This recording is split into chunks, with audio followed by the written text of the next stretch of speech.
Hola, buenas noches. Noche de 24 de enero. ¿Sabe una cosa?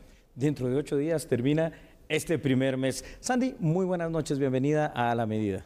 Muchas gracias, Julio. Gracias a ustedes por acompañarnos. Muy buenas noches. Empezamos la semana con estos temas de análisis que están variados. Correcto. La verdad, pero también son temas que marcan distintos comentarios, unos a favor, otros en contra. Vamos a hablar de temas educativos, temas de justicia, así que lo invitamos a permanecer pues toda esta hora con nosotros para poder enterarse entonces de estos temas tan importantes que estaremos analizando. Que así sea. Miremos el contexto del regreso a clases. Así es, Julio. Y vamos a comenzar con esta noticia acerca del Ministerio de Educación, que por cierto dio a conocer cuáles son los protocolos que se han diseñado para este regreso a clases.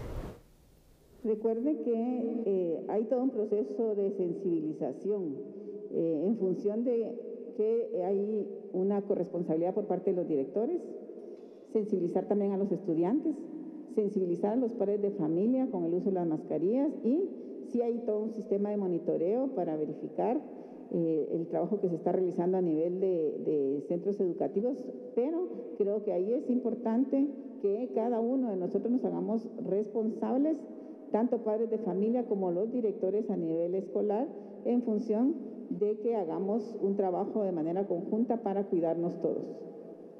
Con la recomendación de expertos, los ministerios de Salud y Educación determinaron que los centros educativos pueden funcionar de manera híbrida en alerta roja, tomando en cuenta que será por medio de burbujas que los menores reciban clases. Y si llegan a registrar algún caso de COVID-19, el grupo entero guardará una cuarentena preventiva. La Dirección General de Acreditación y Certificación, DIGEACE, está requiriendo para aquellos centros educativos privados que requieran ir en modalidad híbrida en alerta roja, conformar el expediente. El mismo se va a trasladar al Ministerio de Salud Pública y Asistencia Social para que se emita el dictamen respectivo. Y la Asociación para el Desarrollo Educativo se pronunció sobre estas medidas que tomará el Ministerio de Educación para el retorno a clases. Hemos ganado en estos 2 años, porque han sido 2 años largos, ha sido que en el 2020 hubo mucho temor de lo que pasó en la pandemia, y por eso fue que tanto padres de familia como alumnos hicieron unidad, se mantuvieron en casa y cuidándose todo el mundo.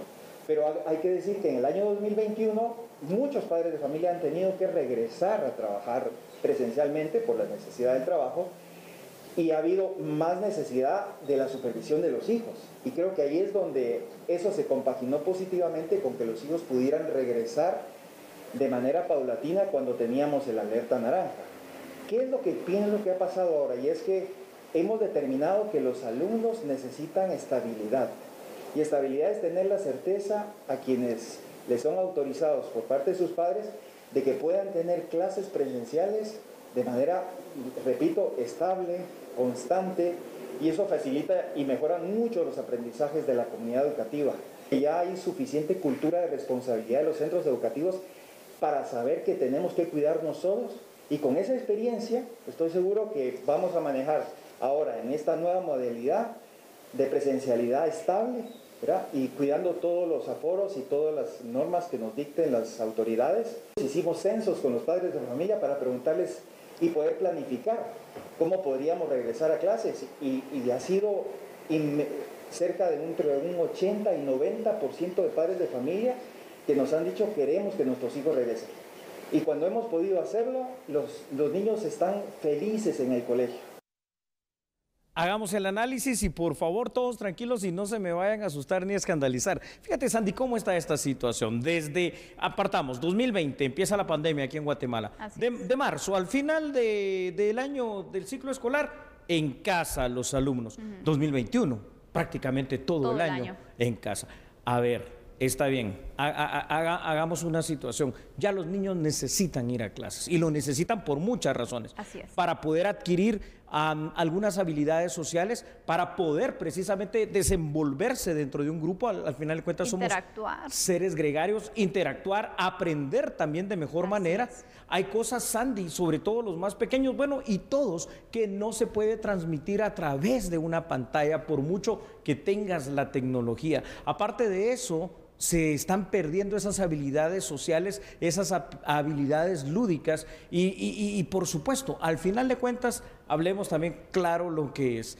Se está engañando a los alumnos, porque ahora resulta que están obteniendo muy buenas notas en esta virtualidad, pero porque las modalidades de exámenes también, hablando las cosas claras, no se sabe si es el alumno el que lo contesta o alguien más también le está ayudando. Entonces, no podemos seguir así. Totalmente no, Julio. Mira, yo entiendo que existe temor por parte de algunos padres de familia, aunque hay algunos que ya pues están dispuestos a enviar a la escuela, a los establecimientos, a sus hijos, porque comprenden también esa necesidad de que los niños pues ya se aburren, ya el tema virtual también es un poco complicado, hay algunos que no tienen completamente el acceso a estas nuevas tecnologías, entonces es importante, porque yo no sé ¿por qué tanto miedo en poder empezar con un sistema híbrido, empezar con un sistema totalmente presencial? Cuando al final tú tienes que enseñarle también a un niño, Julio, ese es el reto, a convivir en un ambiente como este, es decir, a esa nueva normalidad, porque no los puedes estar aislando completamente. Lo que sí hay que reforzar es que los niños aprendan sobre normas de bioseguridad, que comprendan ciertos cuidados, y ese va a ser uno de los grandes retos de los establecimientos. Correcto. Yo sé que algunos allá en casa dirán, pero ¿cómo sería exponer a los niños? ¿Sería exponer a los jóvenes? Se exponen. Momento, igual se exponen. ¿Y por qué digo esto? Usted como padre de familia sale todos los días a trabajar. Tiene contactos, ¿verdad, Sandy? Con muchas personas. Usted podría llevar el virus allá a su casa sin necesidad de que los niños salgan. Pero aquí no nos engañemos. Los niños han salido a algún restaurante durante estos 2 años, han salido a algún parque de diversiones, a la playa, han salido a visitar a algún familiar, los ha visitado algún familiar, algún amigo, algo. Por supuesto que lo ha hecho. Han ido a un centro comercial, han compartido de alguna u otra manera con más gente, lo han hecho. Y si lo han hecho en esas otras actividades, es tiempo ya de que lo hagan en algo tan importante para su vida como la formación académica. Pero aparte de eso, mira, yo sé que no es del agrado de todos el hecho que se retorne a clases, lo sé. Porque hay quienes están en contra de esta situación, pero miren, realmente a veces nos dejamos engañar en el sentido, bueno, ¿por qué no decimos algo que ya las discotecas, los bares, hay muchos lugares que están pues normales, te diría, donde realmente las medidas de bioseguridad son nulas? Entonces, ¿por qué no priorizar la educación y buscar la manera de que sea una forma segura, pero que también esté en esa nueva normalidad? Porque lo estamos dejando al final cuando las otras cosas que no son importantes y necesarias o vitales, te diría, ya están desde hace ratos en esa nueva normalidad, Julio. Decir, Sandy, a este punto que los niños han estado 100% aislados de todo es mentira, aunque de verdad no hayan salido, los padres lo han hecho. Entonces, ¿cómo explicas que hay niños que estén contagiados de COVID? Incluso esta variante también ha sido un gran riesgo para ellos, ¿no? Por lo mismo, yo creo que ya estamos llegando a un punto en que tenemos que ser bien maduros en varias cuestiones. Número uno, el hecho del respeto a las medidas de bioseguridad, que ahora también tendrán que ser una situación que hay que enseñarle a nuestros hijos, como se les enseñó a hablar, se les enseñó a caminar y se les enseñó tantas cosas que ellos saben. Pero también está llegando ya el punto en que se retome la normalidad, llamémosle así, en el tema educativo. No podemos seguir creando generaciones perdidas a las cuales se les está engañando bajo esa falsa percepción de que lo están haciendo muy bien desde la virtualidad. De todas maneras, una cuestión, ¿no? Ya países como Estados Unidos y Europa han empezado los estudios para vacunación inclusive de niños a partir de los 5 años, y eso va a pasar en el resto del mundo. Y de todas maneras, tal y como lo ha dicho, y yo creo, estoy convencido, varias autoridades, entre ellos Anthony Fauci, el COVID-19, bajo esta otra variante del Omicron o de la flurona, al final de cuentas va a terminar siendo algo que contagia a toda la humanidad, más no con letalidad también, por las medidas de bioseguridad y obviamente también por la inoculación que ha habido. Vamos a ir con unos datos, Julio. Quisiera que tú, por favor, nos pudieras explicar también esta información para poder ir ampliando este tema que para algunos es de alegría, para otros de preocupación. Claro que sí, Sandy. Teóricamente las instituciones educativas podrán regresar al sistema de clases presenciales o al menos híbridas, aún con semáforo epidemiológico en alerta roja. Escúchenlo ustedes bien. Ahora, no es solo el querer regresar a clases presenciales, sino que previamente, y esto es muy importante, deben contar con las autorizaciones pertinentes de los ministerios de Educación y de Salud. Para ello, Sandy, los colegios deben llenar primero una serie amplia de papelería, cumplir con muchos requisitos y tener aprobado el protocolo de bioseguridad.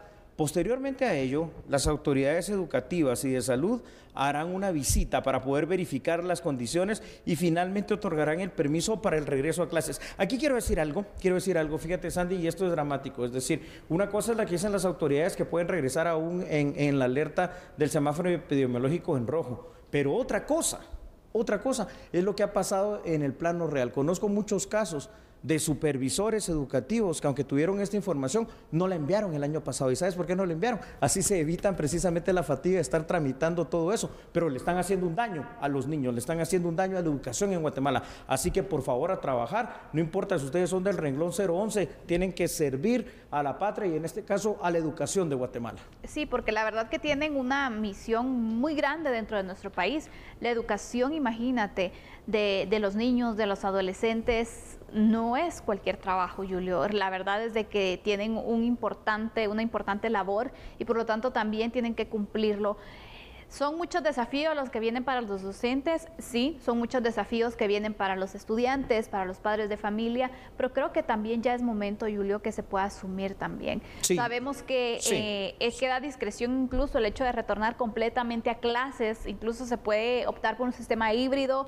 Son parte de las estrategias que ya cada establecimiento educativo, especialmente los privados, van a poder establecer y para darles también entonces las opciones a los padres, ¿no? Para ver si desean enviar a sus hijos o mantener esa virtualidad también, es de evaluarlo, ¿no? Esto que has dicho del sistema híbrido, que sería la mejor forma de empezar, es lo que ha creado ese concepto teórico que llaman las autoridades de educación de burbuja educativa. Tengo, por ejemplo, 20 estudiantes en una sección y entonces 10 van a estudiar el día de hoy y los otros 10 el día de mañana. ¿Qué pasa? Porque puede pasar, ¿no? Hablemos aquí lo que es y sin temores. Puede pasar que alguno de esos chicos del grupo A se enferme de COVID-19 y probablemente contagie a otros. Entonces se aísla esa burbuja, van para cuarentena. Entonces también hay formas también ya estudiadas para poder de alguna manera hacerle frente a esto. Lo que yo sí creo firmemente, y se lo digo a usted, 29 años de dar clases en todos los niveles, sí creo fehaciente y fervientemente que los niños, los jóvenes, los adultos, los de las universidades también ya tienen que regresar a clases. Sí, la verdad que en las universidades incluso la situación es distinta, Julio, porque ya son personas que de verdad ya tienen que tener responsabilidad personal, ya comprenden lo que está sucediendo, comprenden que tienen que cuidarse y ya cada quien puede asumir su responsabilidad. Con los niños la situación es diferente, pero en este tiempo también los padres de familia ya tuvieron que enseñarles a los niños que tienen que utilizar su mascarilla, que no puedan andársela cambiando. Incluso he visto algunos padres, Julio, que les han enseñado incluso el hecho de, bueno, ¿cómo se estornuda? Sí, imagínate, porque es parte de la educación que desde chiquito le tienes que dar a tus hijos y que al final esta pandemia nos viene a ayudar, que la salud debe ser algo que le tenemos que prestar mucha atención también. Entonces, así es. Aquí viene también la enseñanza a los padres en casa. Y hasta los protocolos, y ahorita vamos con los otros datos, hasta los protocolos de saludo, ¿no? Para sus compañeritos y para la maestra. Ahora ya no puede ser como antes de abrazo y besito, ahora hay un distanciamiento que hay que respetar y que se debe mantener. Pero eso se enseña en casa en primera instancia. Exactamente. Me llamaba la atención y ya vamos a ir con otros datos. A ver. Pero, por ejemplo, hay otros países donde ya empezaron las clases. De hace mucho tiempo. Israel.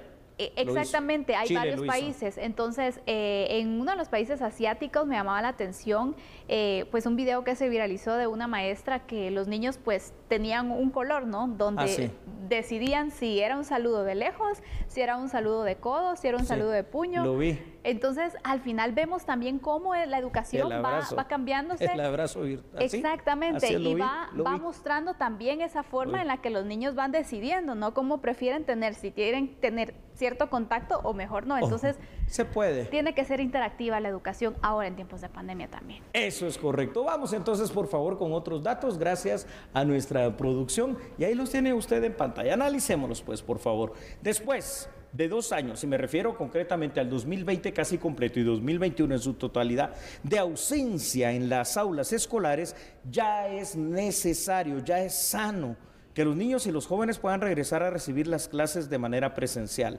El contacto social entre ellos, las habilidades que adquieren dentro de clase, el poder compartir actividades educativas y también lúdicas es de vital importancia. En el caso del regreso a clases híbrido, a los grupos de alumnos que comparten clases se les va a denominar burbuja educativa, a la cual en algún determinado momento, como ya lo dijimos, podría llegar a aislarse en caso de ser necesario. Ahora, a pesar de lo anunciado por el gobierno en las instituciones privadas, el ciclo escolar 2022, he de decirte, ya empezó desde la semana pasada y en su mayoría bajo la modalidad de clases a distancia. Entonces aquí, si de verdad vamos a hacer algo, porque hay otra cuestión, Sandy, y esto lo quiero decir, una cosa es lo que se puede decir a través de las altas autoridades del ministerio, y me parece muy bien, lo tienen que guiar, pero otra cosa es lo que pasa en la parte técnica, en las departamentales, que es un dolor de cabeza, y no digamos con cada uno de los supervisores, que al final de cuentas terminan haciendo ellos lo que quieren. Aquí tiene que venir una ordenanza presidencial, si es necesario,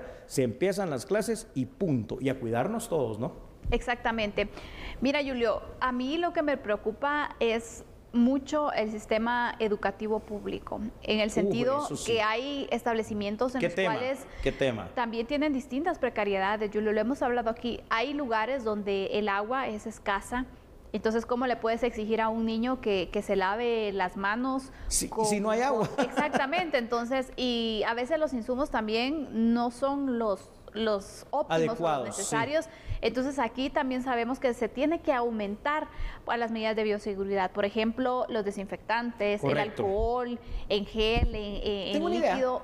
Todo esto tiene que estar incluido. Tengo una idea, fíjate, porque yo sé que los establecimientos privados de una u otra manera lo van a hacer en dos modalidades, ya sea que los padres colaboren ahí mismo o por la seguridad de sus propios hijos o el establecimiento lo pague como debería de ser y lo van a hacer. En los establecimientos públicos tengo una idea, que no sería nada malo si es que de verdad se logra coordinar. Hay una parte de responsabilidad social que tienen que tener las empresas. Bueno, este es el momento de pedirla y pedir esas donaciones de todo eso, de gel, de alcohol, de mascarillas, pero para las escuelas e institutos públicos. ¿Qué tal? ¿Se podría hacer? Creo que sí. Claro. Y aparte de eso, Julio, es que en este punto también las municipalidades van a tener un gran trabajo, porque recordemos que ellos también pueden apoyar, bueno, incluso hacer ellos estas entregas, ¿no? Y si no, buscar a personas que se puedan unir para de esta manera dotar de estos insumos que son básicos y de bioseguridad a las distintas escuelas para que no les falte. Así que les hacemos también el llamado para que puedan unirse a esta nueva normalidad para la educación del país.